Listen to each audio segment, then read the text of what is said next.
või tähendab selles mõttes, et Eestis ei ole tõenäoliselt palju selliseid paiku, mida saab Vatikaniga seostada, aga nagu me teame, siis Palamuse esmamainimine on üles leitud Vatikani arhiividest.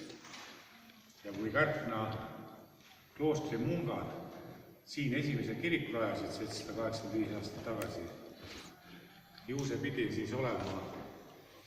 siin pidi olema hea aura ja energia, milleks seda just täpselt siin teha.